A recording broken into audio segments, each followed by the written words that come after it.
अस्सलामु अलैकुम वरहमतुल्लाहि वबरकातुहू। सही इब्न हब्बान की हदीस है, हज़रत अनस रज़ियल्लाहु तआला अन्हु इसके रावी हैं। कहते हैं कि ज़ाहिर नामी एक सहाबी थे जो देहात के रहने वाले थे। हुज़ूर सल्लल्लाहु अलैहि वसल्लम से बड़ी मोहब्बत रखते थे। जब भी आते तो हुज़ूर के लिए कुछ न कुछ तोहफ़ा लेकर आते थे। हुज़ूर भी ज़ाहिर से बहुत मोहब्बत रखते और कहते थे कि ज़ाहिर हमारा देहाती है, हम ज़ाहिर के शहरी हैं। और फिर जब ज़ाहिर रुखसत होने लगता तो हुज़ूर भी ज़ाहिर को कुछ न कुछ इनायत फरमाते थे। एक मरतबा आप सल्लल्लाहु अलैहि वसल्लम ने देखा कि ज़ाहिर बाज़ार में कुछ फ़रोख्त कर रहे हैं।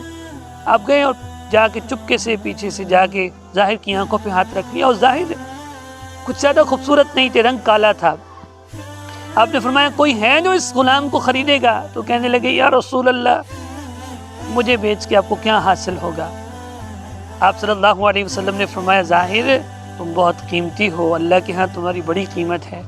तिरमिज़ी शरीफ की हदीस मुबारका है, हज़रत हसन बसरी रहमतुल्लाह अलैह फरमाते हैं कि एक मरतबा अल्लाह के नबी सल्लल्लाहु अलैहि वसल्लम की खिदमत में एक बुढ़िया औरत आई और उसने अर्ज़ की या रसूल अल्लाह दुआ कीजिए जन्नत में चली जाऊँ। अल्लाह के नबी ने फरमाया बूढ़ियाँ तो जन्नत में नहीं जाएंगी। वो रोने लगी। अल्लाह के नबी ने फरमाया बूढ़ियाँ जवान होकर दोशीदा होकर जन्नत में जाएंगी।